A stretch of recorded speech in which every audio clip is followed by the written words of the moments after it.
본문 말씀을 가지고 이보다 더 좋은 복은 없다 세 번째 시간으로 애통하는 자는 하늘 위로를 받는다 하는 제목을 함께 은혜 나누겠습니다. 함께 제목 따라 하시겠습니다. 이보다 더 좋은 복은 없다. 애통하는 자는 하늘 위로를 받는다. 예, 고맙습니다. 우리는 지난주부터 하나님이 우리에게 주신 예수님의 성품이기도 한 하늘 행복인 팔복에 대한 말씀을 살펴보고 있습니다. 오늘은 이 팔복 중에 두 번째 복인 애통하는 자는 복이 있나니 그들이 위로를 받을 것이며 라는 말씀에 대한 강해를 하겠습니다. 이에 앞서서 지난 시간에 우리가 살펴본 첫 번째 복인 심령이 가난한 자는 복이 있나니 천국이 그들의 것이며에 대한 말씀에 대해서 간단하게 되짚어 보겠습니다. 첫 번째로 심령이 가난하다라는 것이 무엇인지에 대해서 지난주에 말씀을 여러분에게 드렸습니다. 심령이 가난하다라는 뜻이 무엇일까요? 영적으로 하나님 앞에서 낮아진 상태를 말합니다. 겸손한 상태를 말합니다. 하나님의 은혜를 구하고 하나님의 구원을 바라는 이 간절한 마음, 사모하는 마음, 텅 빈 마음이 바로 이 심령이 가난한 것임을 믿으시기를 간절히 주의 이름으로 축복합니다.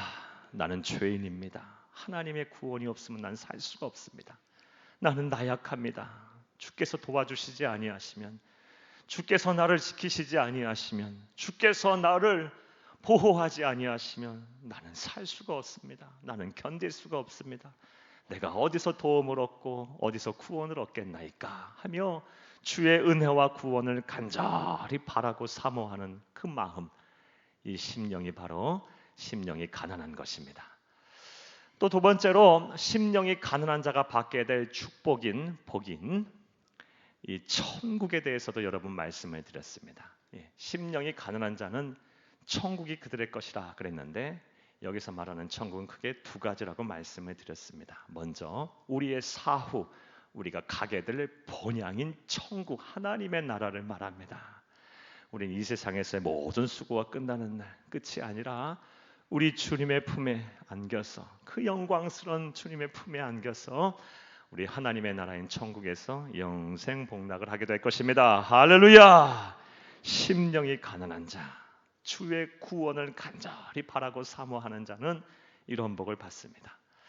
또 우리가 소유하게 될 천국은 무엇입니까? 심령이 가난하게 되면 사후 하나님의 나라에 갈 뿐만이 아니라 이 세상 사는 동안에서도 우리가 천국을 경험하게 된다는 것입니다. 즉 예수 그리스도 하나님의 영인 성령님께서 우리의 심령에 임재하셔서 우리의 마음의 천국을 이루게 하신다는 것입니다.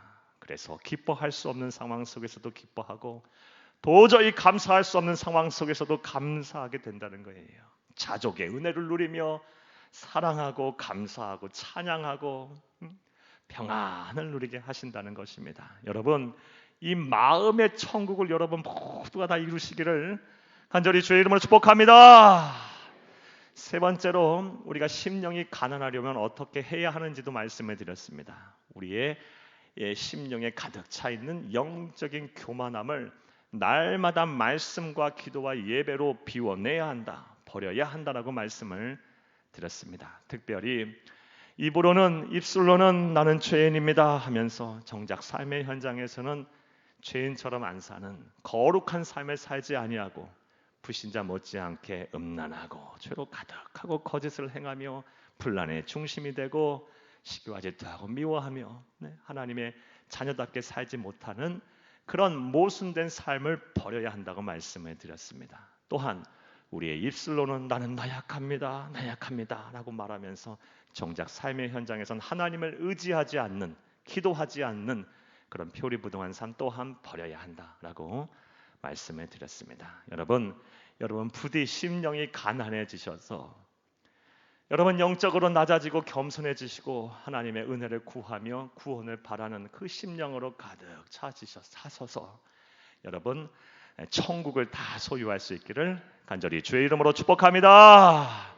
자, 이제 이어서 오늘은 두 번째 복인 애통하는 자가 복이 있나니 그들이 위로를 받을 것이며에 대한 말씀에 대한 강해를 하겠습니다. 강해는 먼저 애통한다라는 말의 의미가 무엇인지에 대해서 여러분에게 말씀을 드리겠습니다. 그 다음에 우리가 무엇에 대해서 애통을 해야 하는지에 대해서 말씀을 드리겠습니다. 그런 후 마지막으로 애통하는 자가 받게 될 복인 위로라는 것이 무엇인지에 대해서 말씀을 드리겠습니다. 그 은혜가 되시기를 간절히 바랍니다. 할렐루야! 자, 이제 생각해 보겠습니다. 첫 번째로 애통하다라는 말의 의미가 무엇일까요? 애통하는 자는 복이 있나니 그들이 위로를 받을 것이며 라고 말씀했는데, 애통하다라는 말의 의미는 뭘까요? 사랑하는 여러분, 애통하다를 문자 그대로 해석을 하면 슬플 애자, 그다음에 아플 통자, 그러니까 슬프고 마음이 아픈 상태, 마음이 아픈 감정을 말합니다.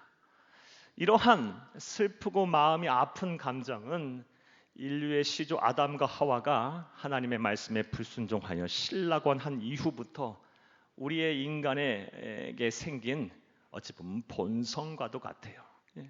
슬픈 일을 당하고 어려운 일을 당하고 마음이 괴로워지면 마음이 막 아파요. 이건 우리 인간사에 이 죄가 들어옴으로써 발생한 인간의 본성입니다.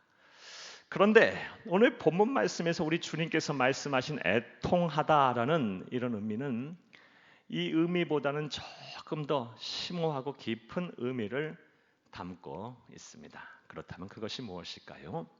사랑하는 여러분, 오늘 본문 말씀의 애통하다의 헬라어 원어는 펜데오라는 단어입니다. 펜데오. 이 펜데오의 정확한 뜻은 이런 뜻입니다. 너무 고통스럽고 괴로워서 울부짖다라는 뜻입니다.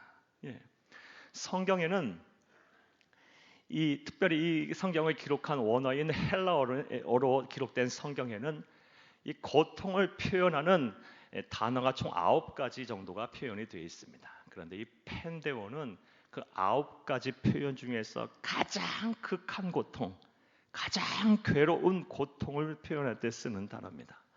마음이 너무 힘들고 어려워서 막 울부짖다라는 뜻이에요.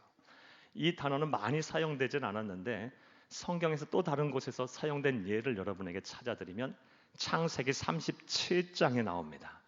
창세기 37장 말씀에 보게 되면 야곱이 그가 가장 사랑했던 아들인 요셉이 짐승에게 찢겨 죽은 줄 알고 요셉의 형들이 그렇게 거짓으로 고했지 않습니까?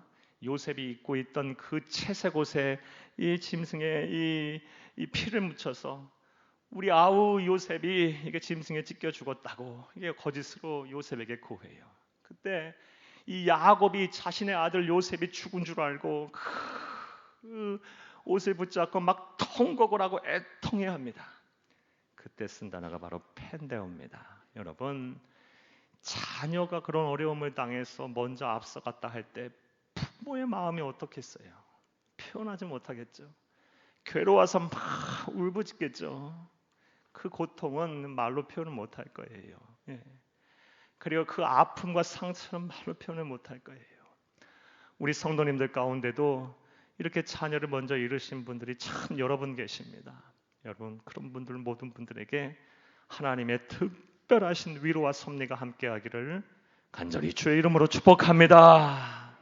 그러나 우리가 소망을 가질 것은 번정한 우리 믿음의 자녀들이 우리 주님의 품에 안겨서 우리가 장착할 본향에서 영생복락하고 있다는 사실이에요. 그리고 언젠가 때가 되면 우리는 그들을 다시 만나게 될 거예요.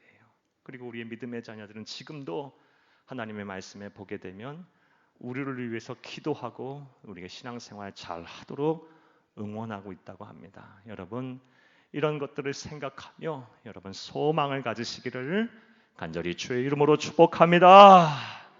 어찌됐든 간에 오늘 애통하다의 이 원어적인 의미는 마음이 괴로워서 울부짖다라는 뜻입니다. 그래서인지 오늘 본문 말씀 마태복음 5장 4절과 같은 병행 구절인 누가복음 6장 21절 말씀에서는 이 애통하다를 우는 자라고 표현하고 있습니다. 오늘 누가복음 6장 21절을 함께 읽겠습니다. 지금 줄인 자는 복이 있나니, 이건 다음 주에 살펴볼 복이고요. 너희가 배부르름 얻을 것이요. 지금 우는 자는 복이 있나니 너희가 웃을 것이며. 애통하다를 우는 자라고 우리 주님께서 말씀하셨다고 누가는 기록을 하고 있습니다. 자, 이제 정리를 한번 해보겠습니다. 오늘 본문 말씀인 5장 4절 말씀과 그리고 누가복음 6장 21절 말씀을 종합해서 정의를 내리면, 애통하다의 정의를 내리면 다음과 같습니다. 마음이 너무 힘들고 괴로워서 하나님 앞에 울부짖는 것입니다. 즉 하나님께 드리는 통곡의 기도, 눈물의 기도가 바로 애통하는 것임을 믿으시기를 간절히 주의 이름으로 축복합니다. 마음이 너무 힘들고 괴로워서 어찌할지 모를 때 누구 앞에서? 하나님 앞에서 울부짖는 거예요. 하나님 앞에 막 눈물을 흘리며 또 막 통곡을 하며 기도하는 것이 바로 애통하는 것이고, 그렇게 애통하는 자가 복이 있다고 말씀하셨습니다. 위로를 받을 것입니다 라고 말씀하셨습니다. 이러한 복을 여러분들이 다 소유하시기를 간절히 주의 이름으로 축복합니다. 그런데 성경 말씀을 보게 되면 하나님께서 쓰신 사람들, 하나님께서 복을 주신 사람들, 하나님께서 사용하신 사람들은 전부 다 이렇게 애통하는 자였습니다. 그 중에서 대표적인 사람 한 사람 여러분에게 소개하면 다윗입니다. 다윗이 어떤 사람입니까? 사랑하는 여러분, 이스라엘 역사 전체를 통틀어서 전무후무한 존경과 사랑을 받는 사람이고, 하나님으로부터는 마음에 합한 자라는 그런 칭찬을 받은 사람이며, 성경에서 가장 많이 인용이 되고 있는 사람이에요. 그런데 그런 다윗의 삶을 우리가 전체를 이렇게 놓고 보면 그의 삶은 결코 평탄하지 않았어요. 인생 그 자체가 고난의 연속이었습니다. 사랑하는 여러분, 다윗은 10대 중반 정도 됐을 때 사무엘 선지자를 통해서 사울 왕에 이어서 제2대 왕이 될 거라는 기름 부음을 받았어요. 낙점을 받았어요. 그렇다면 바로 왕이 돼야죠. 근데 왕이 쉽게 되질 않았어요. 10대 중반에 그런 기름 부음을 받고 나서 그가 비로소 12지파의 왕이 된 나이는 40살이에요. 40세가 됐을 때 비로소 왕이 됐어요. 그리고 그 세월까지 그는 고난의 연속이었어요. 단 하루도 편할 날이 없었어요. 계속해서 정적으로 쫓겨다니게 됐고, 살해 위협을 느껴서 계속해서 도망자 신분으로 살아야 했고, 단 하루도 다리 뻗고 살 수가 없었어요. 심지어는 도망가다 갈 데가 없어서 적국인 블레셋으로 망명을 가기도 했고, 그곳에서 미친 척도 해야만 할 정도로 그는 아주 고단한 삶을 살았어요. 왕이 되고 나서도 편하지 않았어요. 여러분, 그의 인생 전반에 걸쳐서 전쟁이 끊임없이 일어났겠고, 반란이 끊임없이 일어났어요. 그리고 시편 말씀에 보게 되면 그는 평생을 병 가운데 있었어요. 질병 가운데 있었어요. 그런 가운데서 다윗의 위대함은 그는 믿음을 잃지 않았다는 것입니다. 그런 상황 속에서 그는 하나님을 경외하는 신앙을 버리지 않았어요. 입으로 범죄하지 않았어요. 원망과 불평과 하나님을 저주하지 않았어요. 신앙을 지켰어요. 그 환난 가운데. 그러자 그 주변에 있는 사람들이 다윗을 향하여 너 참 어리석다, 참 모자르다 하며 막 조롱하기도 하고 멸시하기도 하고 막 떠나기도 했어요. 그런 가운데 다윗이 한 것이 무엇입니까? 잊지 않고 한 게 뭐예요? 하나님 앞에 애통한 거예요. 애통한 거. 하나님 앞에 울부짖었어요. 눈물의 기도, 통곡의 기도를 했습니다. 대표적인 말씀 한 말씀 보겠습니다. 시편 56편 8절을 함께 읽겠습니다. 나의 유리함을 주께서 계수하셨사오니 나의 눈물을 주의 병에 담으소서. 이것이 주의 책에 기록되지 아니하였나이까 하며 시적인 표현인데, 나의 유리함을 주께서 계수하셨사오니, 하나님, 내가 얼마나 그동안 방황하고 얼마나 슬퍼하였는지 주께서 다 아시지 않습니까? 내가 얼마나 눈물을 흘렸는지 주의 병에 다 담겨 있지 않습니까? 내 눈물이 얼마나 눈물이 흘렸는지 알고 계시지 않습니까? 내가 얼마나 힘들고 어려울 때마다 하나님 앞에 통곡의 기도를 했는지 눈물의 기도를 드렸는지 주의 책에 다 기록이 됐지 않습니까? 사랑하는 여러분, 다윗은 이렇게 애통하는 자였어요. 마음이 힘들고 어렵고 괴로울 때마다 하나님을 향해 울부짖을 줄 아는 어린아이처럼 울부짖을 줄 아는 자였어요. 눈물의 기도, 통곡의 기도를 하는 자였어요. 그리고 우리는 다윗의 이후의 스토리를 너무 잘 알아요. 하나님께서는 그를 사용하셨어요. 그가 비록 때로는 하나님의 마음을 아프게 하고 세상 사람이 보기에 참 부끄러운 그런 죄를 저지르고 심지어 많은 사람에게 손가락질을 받았다 할지라도 그렇게 눈물의 기도, 통곡의 기도를 하나님께 드리며 울부짖는 다윗을 하나님은 버리지 않았어요. 복을 주셨어요. 따라서 저와 여러분 또한 하나님 앞에서 애통하는 통곡의 기도, 눈물의 기도를 할 줄 아는 그런 참된 성도가 되어야 할 것입니다. 할렐루야! 자, 정리해 보겠습니다. 애통하는 자가 복이 있나니 그들이 위로를 받을 것이며 라고 말씀하였는데, 애통하다라는 뜻이 무엇입니까? 마음이 괴롭고 힘들 때 하나님 앞에 울부짖는 것이에요.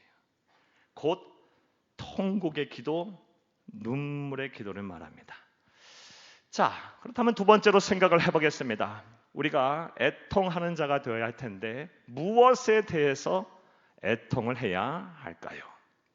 먼저 자기의 죄와 허물로 인해서 하나님의 진노와 심판을 걱정하며 애통해야 합니다. 나의 죄와 허물로 인해서 그것 때문에 하나님께서 심판하실 것을 두려워하며 애통해야 합니다. 할렐루야! 사랑하는 여러분, 오늘날 수많은 그리스도인들이 이 자기가 범한 죄와 허물에 대해서 너무 쉽게 생각하는 경향이 있습니다. 또한 신실한 믿음의 사람이라 할지라도 종종 이 죄에 대한 개념이 불분명한 것을 보게 됩니다. 하나님의 기준으로 볼 때 죄에 대한 개념이 불분명하신 분들이 참 많아요. 예를 들어 어떤 분들은 내 마음이 막 시기와 질투, 미움, 위선과 거짓으로 가득 차 있어도, 음란함으로 가득 차 있어도 그것이 겉으로 드러나지만 않으면, 표현되지만 않으면, 나타나지만 않으면 죄가 아니라고 생각해요. 아무 문제가 없다고 생각해요. 그러나 하나님은 중심을 보시고 계시는 분이에요. 마음과 생각을 감찰하고 계시는 분이에요. 또 어떤 분들은 세상법, 세상 규범에 벗어나지만 아니하면 나는 죄가 아니다, 죄인이 아니다라고 생각하곤 해요. 사랑하는 여러분, 물론 그것은 당연한 거고 우리는 하나님의 말씀을 지키고 살아야 죄가 아닌 거예요. 죄인이 아닌 거예요. 무엇보다 예수를 그리스도로 믿지 않은 죄가 세상에서 가장 큰 죄라고 하나님은 말씀하셨어요. 또 어떤 분들은 심지어 사람의 눈에 들키지만 않으면 되지 하면서 이 죄에 대해서 가볍게 생각하시는 분들이 계십니다. 사랑하는 여러분, 그런데 사람의 눈은 속일 수 있어도 하나님의 눈은 어찌 피할 수가 있겠습니까? 하나님은 계시지 아니한 곳이 없어요. 언제 어느 순간인가 하나님 우리를 지켜보고 계세요. 그러므로 여러분, 사람의 눈은 속일지라도 하나님의 눈은 속일 수 없기에 우리가 죄를 가볍게 여기서는 안 됩니다. 또 이런 분들이 가끔 이 죄의식이 생기잖아요. 그래도 하나님의 자녀인 우리들에게는 이 신앙의 양심이라는 것이 있으니까 이 죄의식이 생길 때 어떻게 합니까? 예배 시간이나 또는 기도하는 가운데 하나님, 나는 죄인입니다라고 회개하며 기도합니다. 하지만 그것뿐이에요.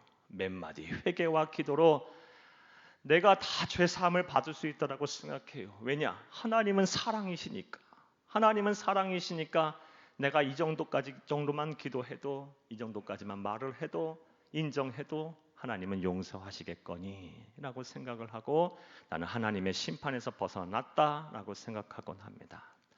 사랑하는 여러분, 그런데 그렇게 해서는 죄 용서를 받을 수가 없어요. 하나님의 심판으로부터 벗어날 수는 없어요.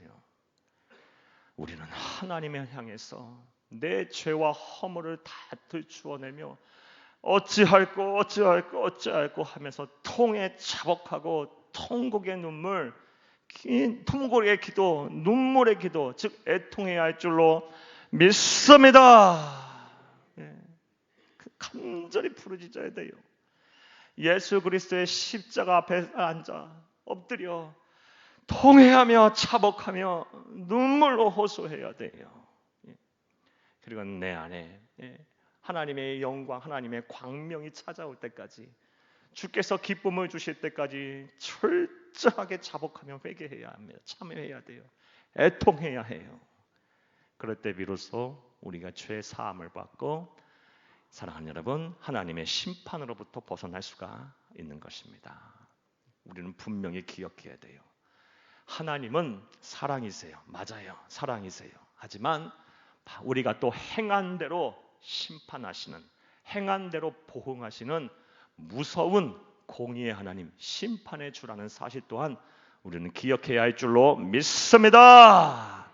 먼저는 나의 죄와 허물로 인해서 하나님의 진노와 심판을 걱정하며 우리는 애통을 해야 합니다. 그런데 우리 그리스도인들은 우리 자신의 죄와 허물만 가지고 애통해서는 안 됩니다. 무엇에 대해서도 애통을 해야 하냐? 다른 사람의 죄와 허물까지도 우리는 끌어안고 애통을 해야 할 책임이 있습니다. 왜냐하면 그러한 모습들이 이 세상에 우리 계시는 동안 우리 예수님께서 우리에게 보여주신 모습이며 그렇게 행하라고 말씀하신 명령이기 때문이에요. 성경을 보게 되면 우리 예수님께서는 다른 사람의 죄와 허물을 끌어안고 애통하신 장면들이 여러 군데 나옵니다. 그 중에서 한 장면 여러분에게 소개하면 누가복음 19장 41절 이하의 말씀에 보면 알 수가 있습니다. 누가복음 19장 41절 이하의 말씀에 보면 예수님께서 십자가의 대속의 죽음을 죽으시기 바로 앞서서 며칠 전에 예루살렘의 성읍이 훤히 보이는 감람산에 올라가셨습니다. 그곳에 올라가셔서 예루살렘의 성읍에 있는 사람들을 바라보며 눈물을 뚝뚝 흘리셨어요. 애통해 하셨어요.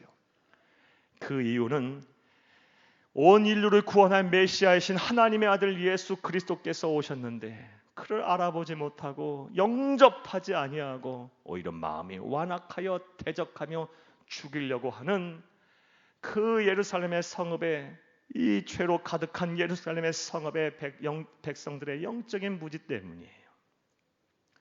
또한 자신이 하는 말과 행동이 외식인지 모르고 위선인지 모르고 거짓인지 모르고 하나님의 마음을 아프게 하는 죄인지 모르고 계속해서 그것들을 행하는 그들의 그런 포악함, 완악함 때문이에요.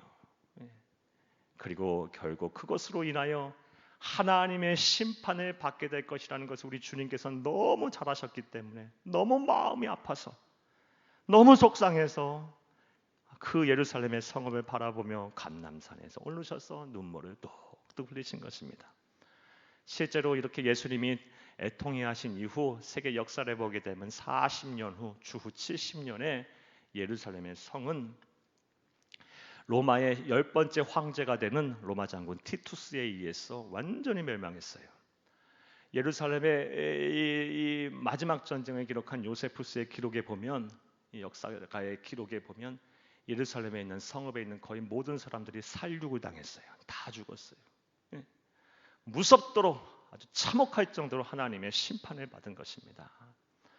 따라서 우리는 우리뿐만이 아니라 다른 사람의 죄와 허물까지도 끌어안고 그들이 속히 하나님 앞으로 돌아오도록, 회개하도록, 참회하도록, 그래서 하나님의 심판으로부터 벗어나도록 애통해야 할 줄로 믿습니다.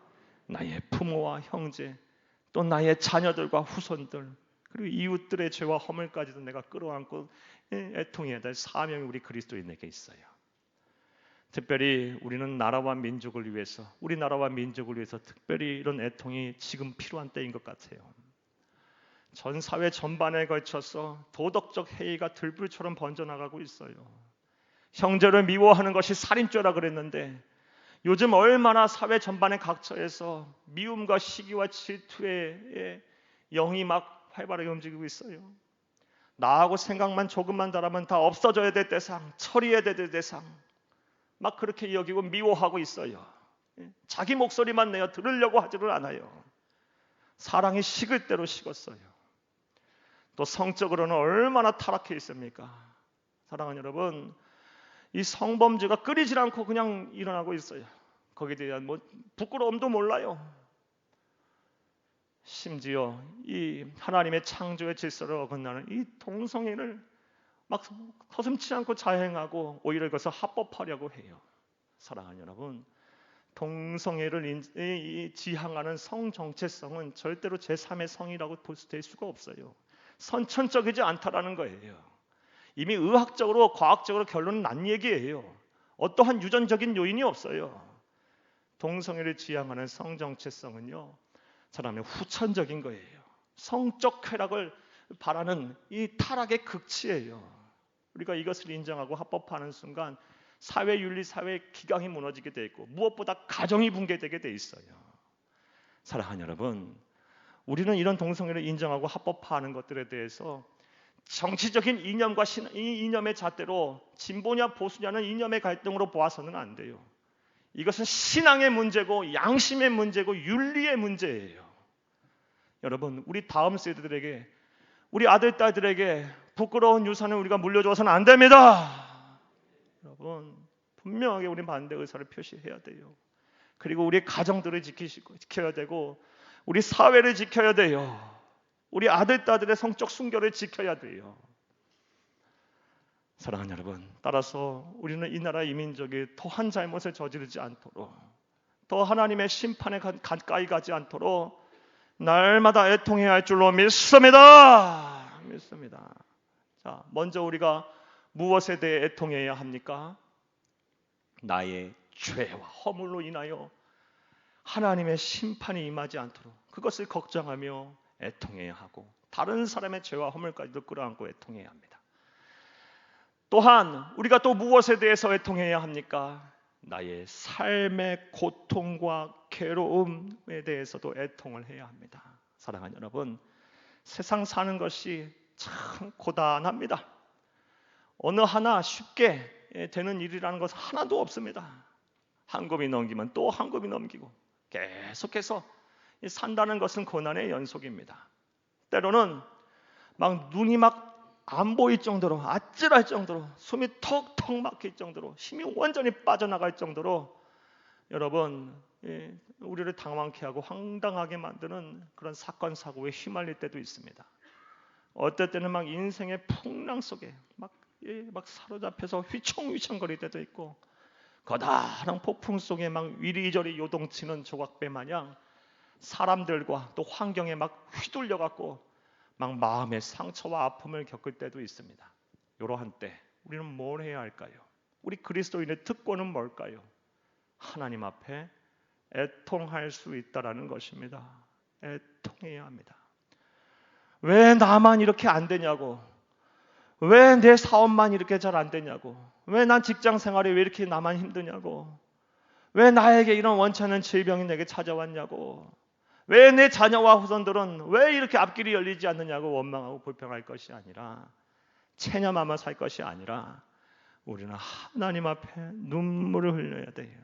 통곡을 해야 돼요. 애통해야 할 줄로 믿습니다.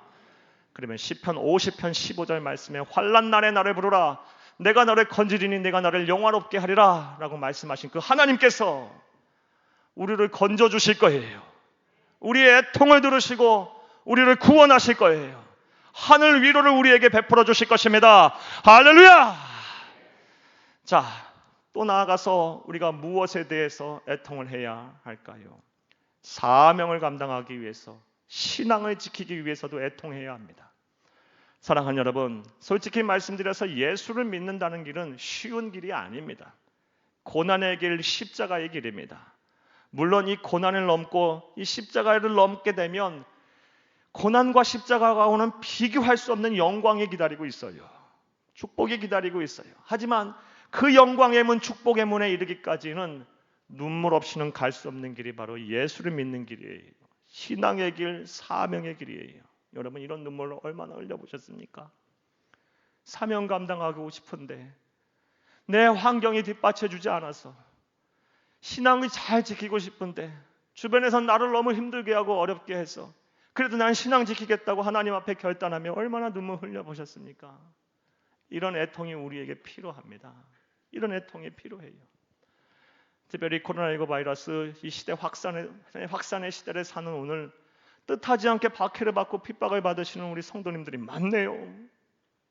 여러분, 예수를 믿는다는 이유로, 예배를 드린다는 이유로 막 불이익을 당하고 어려움을 당하는 성도들이 있어요. 여러분, 이러한 때 우리는 무엇을 해야 합니까? 하나님은 분명 살아계시고 하나님의 말씀은 변치 아니하시니 이러한 상황에도 불구하고 나는 십자가의 길을 걷겠노라고, 주 예수보다 귀한 것은 없다라고 하나님 앞에 애통의 눈물을 흘려야 될 줄로 믿습니다. 그러면 우리가 교독한 대로 시편 126편 5절 말씀대로 눈물로 씨앗을 뿌리는 자는 기쁨으로 거두리로다. 이 말씀대로 기쁨으로 우리의 삶을 거두게 하실 거예요. 하늘 위로를 받게 될 것입니다. 할렐루야. 정리해 볼게요. 우리가 무엇에 대해서 애통해야 합니까? 나의 죄와 또 다른 사람의 죄로 인하여 하나님의 진노와 심판이 임할 것을 걱정하면서 우리는 애통해야 합니다. 또한 내 인생의 고통과 또 괴로움 앞에서 하나님 앞에 울부짖으며 통곡하며 눈물 흘려야 돼요. 나아가 신앙을 지키기 위해서, 사명을 감당하기 위해서도 애통해야 할 줄로 믿습니다. 자, 이제 또 셋째로 생각을 해보겠습니다. 이렇게 애통하는 자가 받게 될 복인 위로란 무엇을 의미하는 걸까요? 애통하는 자는 복이 있나니 그들이 위로를 받을 것이며 라고 말씀하셨는데, 우리가 받게 될 위로라는 것이 뭘까요? 위로의 사전적인 정의는 말과 행동으로 슬퍼하는 사람의 슬픔을 덜어내다, 줄여주다 이런 뜻이에요. 하지만 역시 오늘 본문 말씀에서 우리에게 약속하신 복인 위로에는 더 큰, 더 중요한, 더 심오한 은혜가 진리가 있습니다. 사랑하는 여러분, 오늘 본문 말씀에서 우리에게 약속하신, 우리 예수님께서 약속하신 위로의 헬라 원어는 파라칼레오라는 단어입니다. 파라칼레오, 이건 합성어예요. 파라와 칼레오의 합성어. 파라는 영어의 with하고 같아요. 전치사 with하고 같고, 칼레오에는 여러 뜻이 있는데 중요한 뜻 가운데 돕다라는 help의 뜻이 있어요. 그러니까 우리가 하나님 앞에 우리의 마음이 괴로워서 울부짖고 통곡의 기도, 눈물의 기도를 하면 이 파라칼레오 하신다는 거예요. 파라는 곁에 와서 우리를 돕는다는 거예요. 단순히 우리의 마음을 그냥 위로하고 우리의 슬픔을 덜어내고 단순히 그냥 안식에 머물도록 이렇게 우리를 피상적으로 돕는 정도의 수준이 아니라 직접 곁에 와서 함께 우리를 돕는다는 것입니다. 할렐루야. 그래서 우리의 마음을 시원케 하고 우리의 문제를 해결하고 또 우리의 삶을 평안케 하신다는 거예요. 자, 이렇게 파라칼레오 하게 되면, 우리가 위로를 받게 되면, 곁에 와서 돕는 하나님의 은혜와 하나님의 복을 받게 되면 우리가 어떻게 될까요? 예수님께서 말씀하신 오늘 본문 말씀과 똑같은 병행 구절인 6장 21절, 누가복음 6장 21절을 다시 한번 읽겠습니다. 지금 줄인 자는 복이 있나니 너희가 배부름을 얻을 것이며, 지금부터 보겠습니다. 지금 우는 자는 복이 있나니 너희가 웃을 것이며. 아멘. 사랑하는 여러분 다 애통하셔서 곁에 오셔서 나와 함께 나를 도와주시는 그 위로를 받으심으로 여러분의 인생이 웃는 인생이 되기를 간절히 주의 이름으로 축복합니다. 이 웃는 웃음은 씁쓸한 웃음이 아니에요. 조소도 아니에요. 이 웃음은 정말 만족해서 모든 것이 다 이루어져서 더 이상 원하는 바가 없어서 그냥 만족해서 풍성하게 채워져서 하나님 앞에 또 세상 앞에서 웃는 웃음이에요. 우리 이런 웃음을 다 웃으시기를 간절히 다시 한번 주의 이름으로 축복합니다. 찬송가에 보게 되면 이렇게 애통함으로 인해서 하나님이 주시는 하늘 위로를 받은 사람, 그래서 웃는 인생을 살게 된 사람이 시가 참 많이 나옵니다. 그 중에서 오늘도 여러분에게 찬송가 하나를 소개하게 되면 찬송가 369장 죄짐 맡은 우리 구주라는 찬송입니다.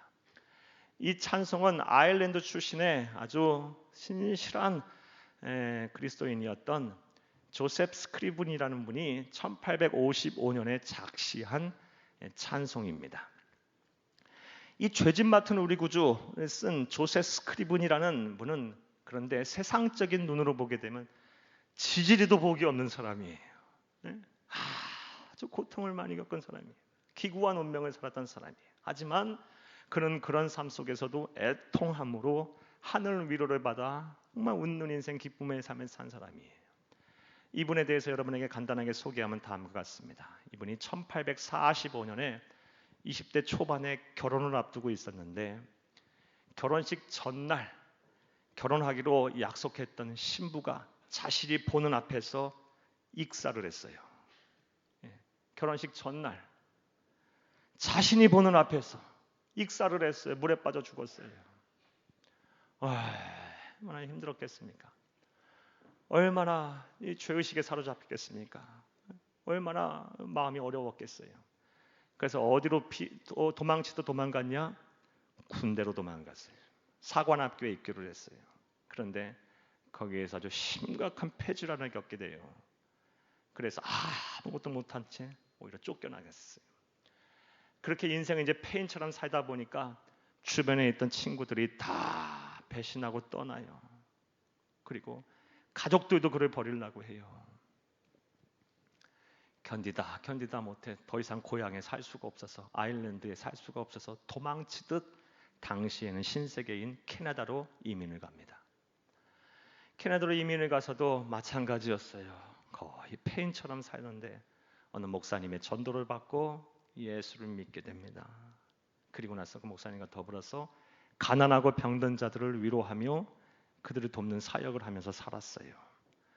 그러다가 어느 집안에 이제 가정교사로 들어가게 되는데 그곳에서 어떤 자매님을 만나서 이제 결혼을 하게 약속을 했습니다. 그런데 결혼식 며칠을 앞두고 이 자매가 또 갑자기 병에 걸려서 급사했어요. 사랑하는 여러분, 그러니 어떻게 살겠어요? 그런 가운데 이분은 이제 신앙인인지라 하나님 앞에 애통하기 시작해요. 눈물 흘리기 시작해요. 통곡하기 시작해요. 울부짖기 시작해요. 그때 하나님께서 위로하셨어요. 복을 주셨어요. 기뻐하게 하셨어요. 웃게 하셨어요. 그러던 차에 아일랜드 고향에서 어머니가 중병에 걸려서 오늘 내일 한다는 소식을 접하게 돼요. 그때 이 어머니에게 소망을 드리기 위해서 다시 믿음을 굳건하게 세우기 위해서 편지를 썼는데 편지 안에 시를 하나 적어서 보냈는데 그때 적어서 보낸 시가 바로 찬송가 369장 죄짐 맡은 우리 구주입니다. 제가 1절과 3절만 불러드릴게요. 여러분 가슴에 두 손을 이렇게 모으시고 여러분 가만히 가사 생각하시면서 함께 신앙 고백하듯 마음으로 여러분 잘 따라 하시기를 바랍니다.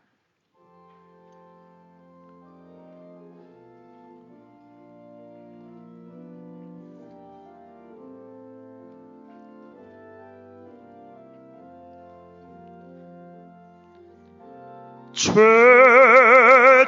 맡은 우리 구주 어찌 좋은 친구인지 걱정 근심 무거운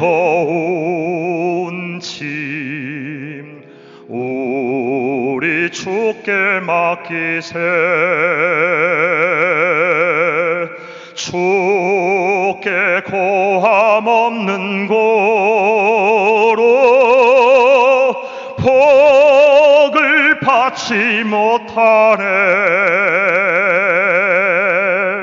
사람들이 어찌하여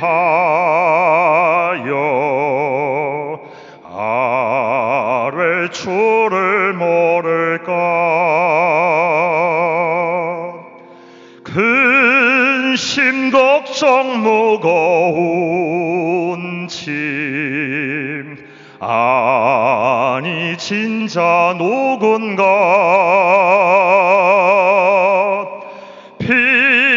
피난처는 우리 예수 주께 기도드리세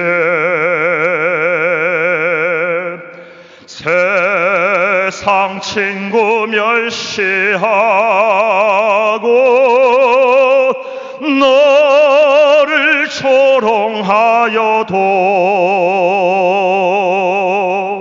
예수 품에 안기어서 참된 위로 받겠네. 할렐루야. 여러분, 힘들고 어려울 때마다 하나님 앞에 울부짖으세요. 여러분, 여러분의 죄의식에 빠질 때마다, 그래서 하나님의 심판이 들어올 때마다 하나님 앞에 울부짖으세요. 사는 것이 힘들 때마다, 사명 감당하기 힘들 때마다, 신앙을 지키기 힘들 때마다 하나님 앞에 울부짖는 눈물의 기도, 통곡의 기도 애통하시기를. 그래서 하나님이 주시는 이 위로, 나와 함께 내 곁에서 나를 도와주시는 그 위로를 다 받아 누리시기를 간절히 주의 이름으로 축복합니다. 자, 이제 말씀 맺겠습니다. 오늘은 애통하는 자가 복이 있다, 그들이 위로를 받을 것임에 대한 말씀에 대한 강의를 했습니다. 먼저는 애통하다는 말의 의미가 무엇인지 말씀을 드렸어요. 애통하는 것이 무엇입니까? 마음이 너무 힘들고 괴로워서 혼자 자포자기하고 주저앉는 것이 아니라 하나님께 울부짖는 거예요. 눈물의 기도, 통곡의 기도를 하는 거예요. 이건 그리스도인의 축복이에요. 그리스도인만이 할 수 있는 축복이에요. 그리고 이 무엇에 대해서 애통해야 되는지도 말씀을 드렸어요. 자기 죄, 그리고 다른 사람의 죄로 인해서 하나님의 심판이 임할 것을 걱정하며 두려워하며 애통하시기를 바랍니다. 그럼 우리의 애통을, 기도를 들으시고 하나님께서 뜻을 돌이키실 거예요. 나아가 삶이 힘들고 어려울 때 애통해야 하고, 또 사명 감당하기, 신앙을 지키기 힘들 때 애통해야 돼요. 이렇게 애통하게 되면 하늘 위로라는 무엇입니까? 파라칼레오, 곁에 와서 함께 도와준다라는 이 복을 받게 될 거예요. 이 복을 다 받아 누리시는, 애통해서 하늘 위로를 다 받으시는 복된 성도가 되시기를 간절히 주의 이름으로 축복합니다. 축복합니다.